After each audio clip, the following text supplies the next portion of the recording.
Hello guys, good evening. हम लोग अभी मछली पकड़ने के लिए हम लोग अभी जा रहे हैं।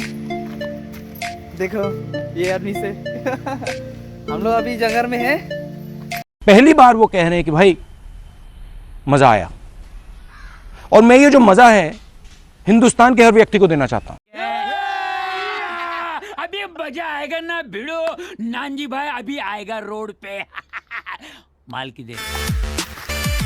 मेरा वीडियो लाइक नहीं किया तो लाइक करो, और सब्सक्राइब नहीं किया तो सब्सक्राइब करो। हम लोग और अभी मोटर ऑफ करेगा ये